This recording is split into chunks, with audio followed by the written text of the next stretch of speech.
Assalamualaikum warahmatullahi wabarakatuh. Salam jumpa teman-teman sekalian dalam mata kuliah pengantar pendidikan. Kali ini saya akan menyampaikan materi tentang praktik dan studi pendidikan. Sebagaimana kita ketahui bersama bahwa di dalam pendidikan terdapat dua aspek penting yang perlu diketahui, yaitu praktik pendidikan dan studi pendidikan.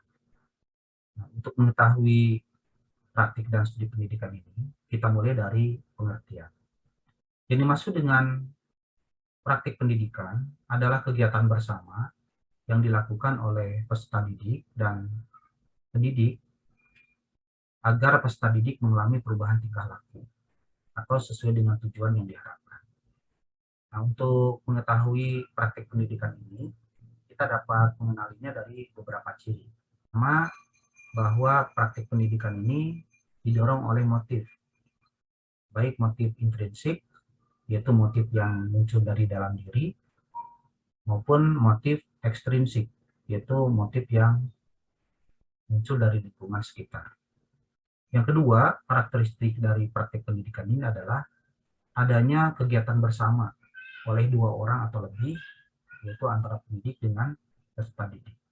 Dan juga di dalam praktik pendidikan ini ada proses yang penting yang terjadi, yaitu ada proses pembelajaran, yaitu proses transfer pengetahuan dari pendidik kepada peserta didik.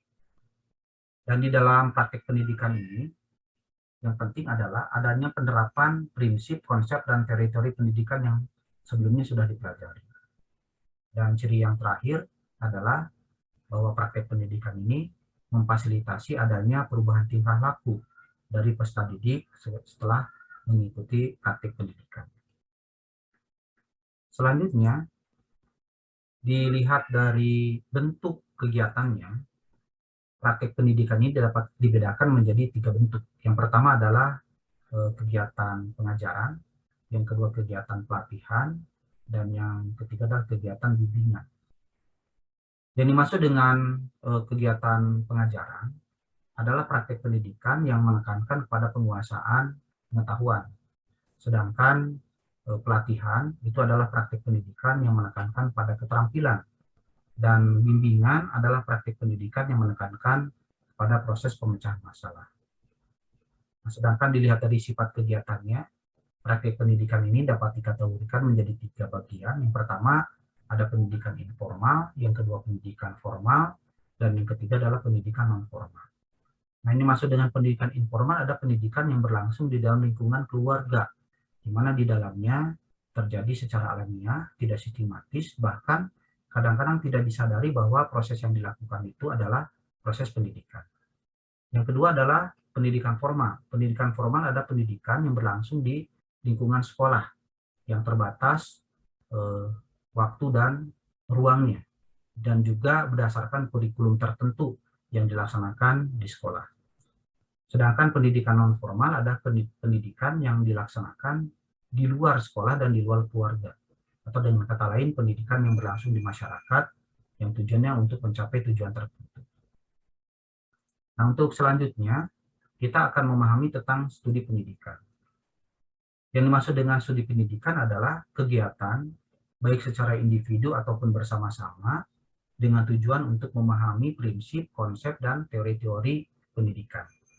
Nah, ciri-cirinya adalah didorong oleh motif intrinsik dan ekstrinsik, yang kemudian ciri yang lain adalah bisa dilakukan secara individu ataupun bisa dilakukan secara bersama-sama antara 2 orang atau lebih.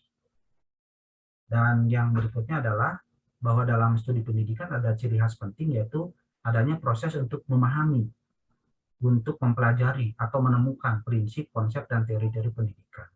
Dan yang ciri terakhir adalah bahwa dalam studi pendidikan ini adalah tujuannya untuk memperluas dan untuk memperdalam pemahaman tentang konsep-konsep pendidikan.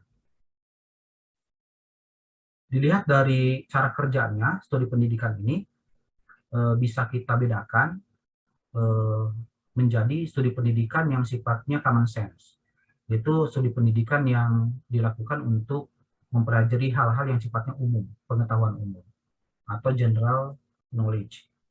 Dan ada juga yang berikutnya studi pendidikan yang sifatnya studi akademik.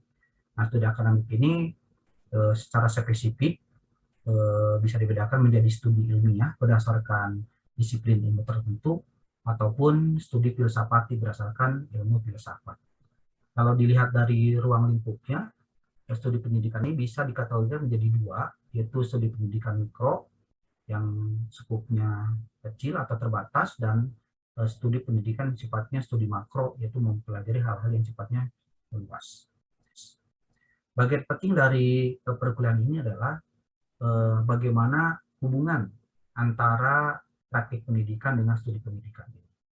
Nah, kalau kita melihat dari fungsi dan perannya, bahwa studi pendidikan dan praktik pendidikan ini merupakan dua aspek yang penting dan tidak bisa dipisahkan satu sama lain.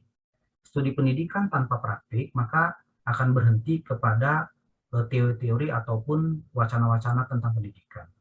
Oleh karena itu perlu ada sarana untuk mengimplementasikannya melalui praktik pendidikan.